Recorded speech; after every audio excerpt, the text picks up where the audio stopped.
First of all, thank you for all making your way here so wonderfully and squeezing in. It is Kindness Week this week, which I'm very excited about, and I know a lot of you are as well. And we're very lucky to have a guest speaker. He's been travelling the world since May, and since May last year, just so happens to be in Hong Kong at this moment. So Maxime is here to speak to you about his travels so far and the acts of kindness that he has experienced along the way that have enabled him to do his journey. So please give him a very warm welcome.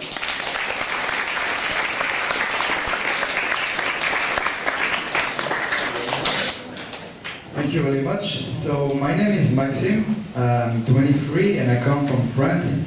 So English is not my native language, so I'm sorry for the grammatical mistake that I can do during this conference. But well, the reason why I'm here is because I've been traveling around the world for 8 months now. And so this is the road that I took to come from France to Hong Kong. I crossed every border between France and Hong Kong, so there is about 10,000 kilometers. And in my journey I did about 40,000 kilometers. And along the way I experienced many different cultures, many different language, and many different challenges that I had to answer. And it seems to be a long road, but it was made easy by all the people that I met on my way that gave me a lot of kindness and were really warm-hearted with me. So to come from France to Hong Kong, I choose a way to travel which is called hitchhiking.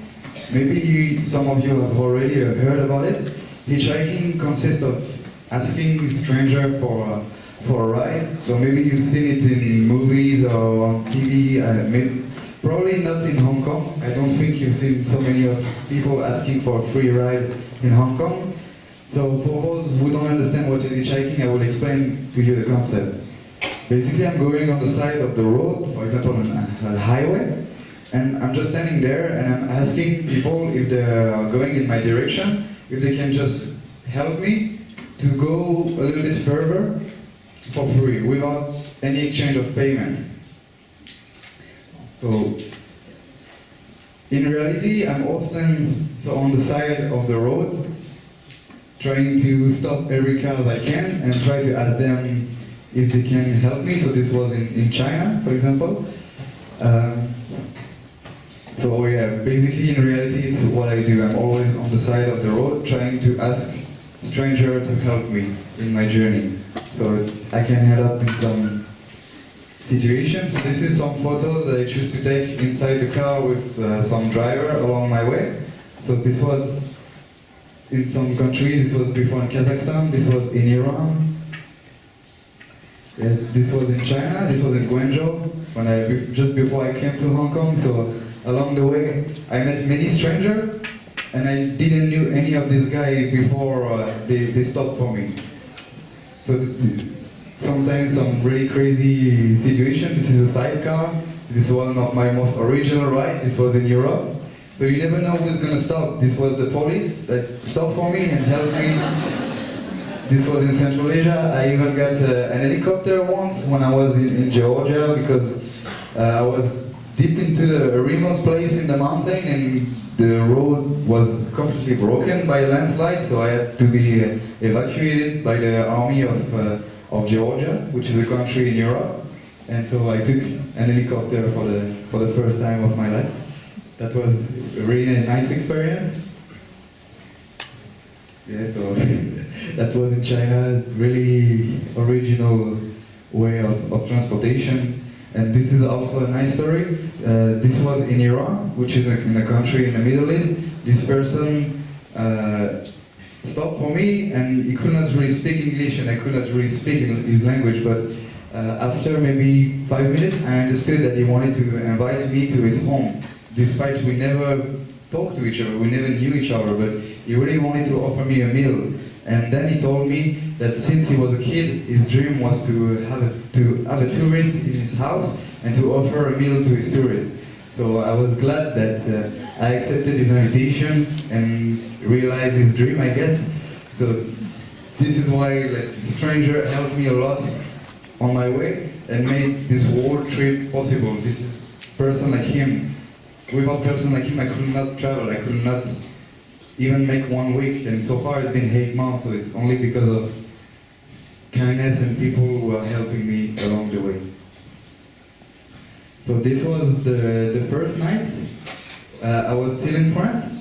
This is also two strangers. I never met them before, but the first day that I started this trip, I started to hitchhike, so to stop cars to go in a direction, and this person invited me to the house to sleep for the first night of my trip. So I'm the person in the middle.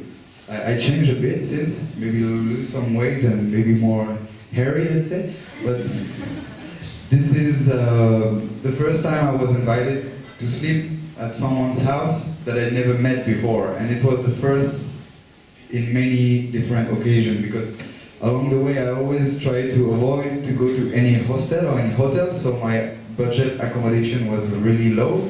In fact, the first time I paid an accommodation was after 6 months. So these are some pictures that I took. This was in Georgia. The picture before was when I was invited by grandmother to sleep in Turkey. So this was a whole family in Iran also.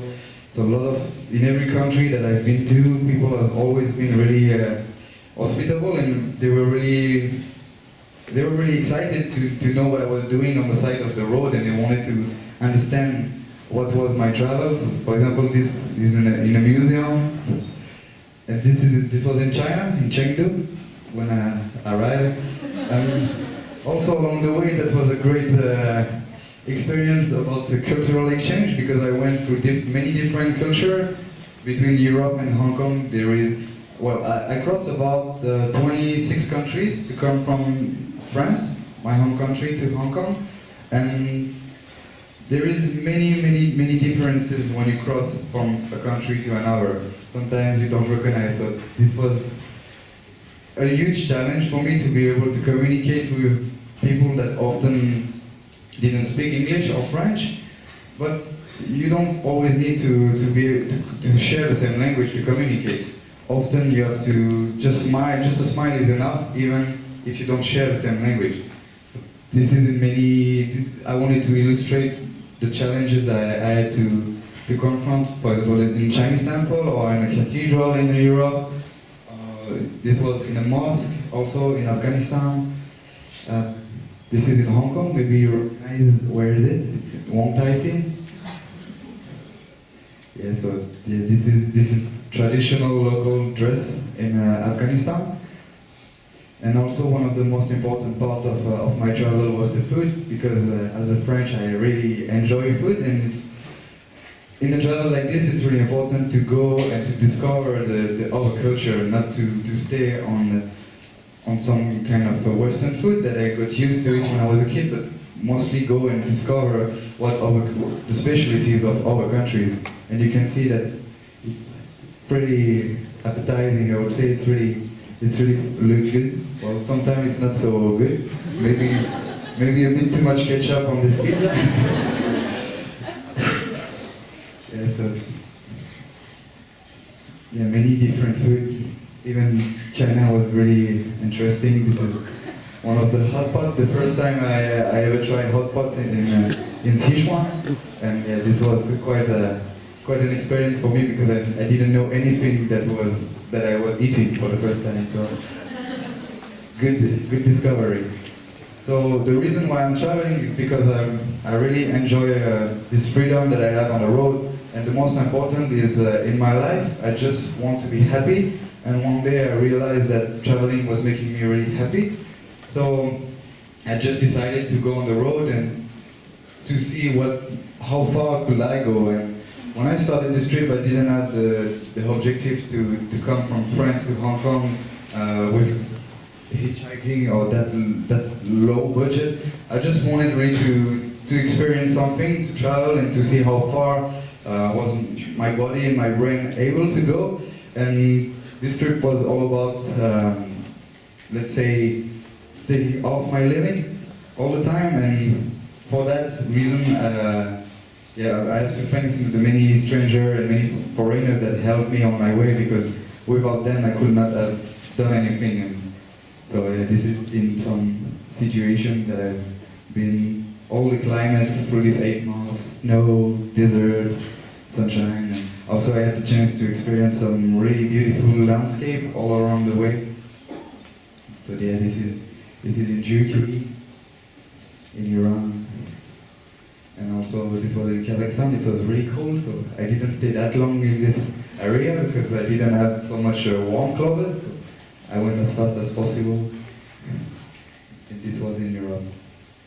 So after I arrived in Hong Kong about 2 weeks ago, so this is the first person who stopped his car for me to bring me from the Chinese border to the city center. So I arrived just before New Year. It was a bit difficult when I arrived in Hong Kong because most of the time I get invited to people's place by talking to them in the street. But in Hong Kong, people didn't have so much time, let's say, for me. And they were not really willing to help a stranger because they might be a bit afraid to help someone or to let someone sleep to the house. But anyway, this person invited me to his car, and he even invited me for lunch right after I arrived when I told him my story. So this is my first meal in Hong Kong. And so yeah, now it's been 2 weeks and a half. I might stay in Hong Kong until the Chinese New Year, and yeah, so far it's been a great experience, and it's my first time having a break in Hong Kong, so this is why I was invited by your teacher to speak in front of you and maybe to give you some love about traveling, and if I can inspire one of them to, not maybe to do this, but to go on and to travel, I will be really great, and I would like you to know that yes, strangers are really important, and you should not be so afraid about them. You should not judge them before trying to get to know them, because maybe they have a pretty nice story, or maybe they have reason why they ask you help. So this is why I wanted to show in this kindness week.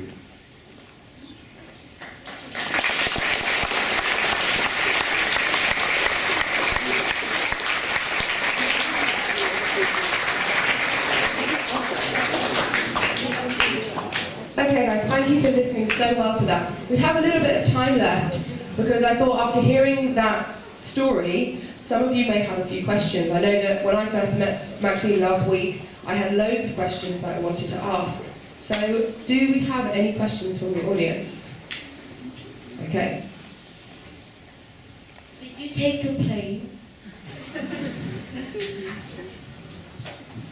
So actually you can see on my way there is one gap at one point, so I took just one plane. It was a domestic flight, so inside the country. It was because this country was too dangerous to go through the road, even through the bus. So I flew from this point to this point because Afghanistan is not the safest country on earth, and there is many. When I was there, many people was really helpful to me and really warm. They don't really have so much tourists, so when they saw me, they were really come with us, and they were sharing a lot of food or inviting me to their house. But the problem is that there are also some people who don't want so much good from me. So I had to fly from one city to the capital city to avoid any kind of problem. So this was the only time where I flew in this world trip. Anyone else?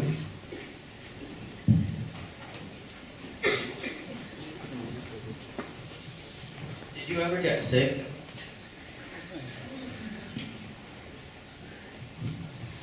Might get you to shout the next question, sorry. Well, I didn't really get sick. No, usually when I'm sick, I'm telling my body not to be sick, and then everything go away. So this is the best medicine I can have. No, I had maybe sometimes some stomach problem, one or twice, but that's about it. Nothing much anyway. Not really any problem. Don't you need lots of visas to cross borders and stuff? Okay, so that question was Yeah. basically what do you do about visas? Yeah, really interesting question, because it seems easy to cross border on the map, but in reality it's really difficult. So actually I have the chance of being a French citizen, so as a French citizen my passport is really powerful. It's, I would say, one of the, maybe in the top 20 of the best passports you can have. So all around Europe, from France until Iran, which is this country, I didn't have to do any visa. I can just go at the border and they will just stamp my passport. I can go pretty much everywhere. Then, when I wanted to enter Iran, I had to make a visa before. So I went to the in a country which is near Azerbaijan. It's a country called Armenia, and I went to the Iranian embassy and I applied for a visa. It took me about 3 or 4 days. I had to pay and give the document they wanted me to give, and they granted me the visa. And when I arrived at the border, I just showed them the visa, and they just stamped my passport and let me in. Also, in Central Asia, in Afghanistan or Uzbekistan, many countries ask for a visa.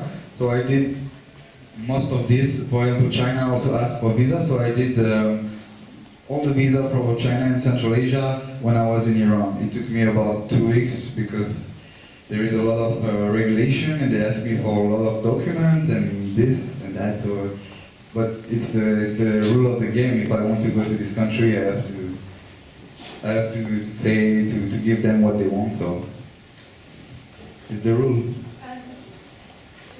Yes, there. Yeah, times. Where do you sleep? Like, So, if you want a lot. so honestly, most of the time I slept to people's house. So when I'm hitchhiking, for example, some people like to invite me to their house. Or what I was doing also was just speaking in the street to people. I was trying to see some trustworthy faces and young people, because usually young people might be able to speak a better English than older generation. And I was just asking them where could I sleep for free in the city. So depending of the country, in 5 minutes I had a roof, or sometimes it was much harder. It all depends on the region. For example, in the Middle East or in Turkey and Georgia, it was really easy because there is not so many tourists. So when they see one, they really take care of it. You know, they're really interested. Why are you traveling this way, and why do you want to do this? Why don't you go to the hotel? So usually they invite me and we get to know each other, and it's pretty interesting. In Europe and in Hong Kong, it's a bit more difficult to get to people's house because people are more maybe scared about a stranger. So in this kind of situation, I'm just using my creativity to sleep everywhere I can for free. So sometimes it's a bit rough, but so far I made it. I'm still alive, and nothing was stolen. Nothing. I didn't have any problem. So that's the good part about it. It's always a challenge. Every night I wake up. Well, every morning I wake up and I never know where I'm going to sleep for the night. You have to get used to this.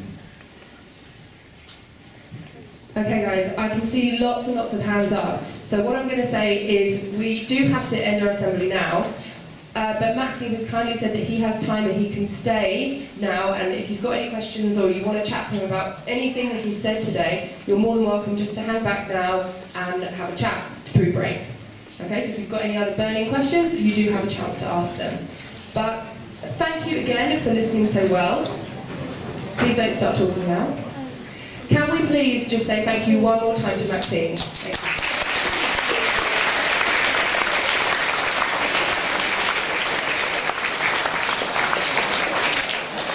Okay, wait till you dismiss by the teachers from the back. Thank you. You stand up.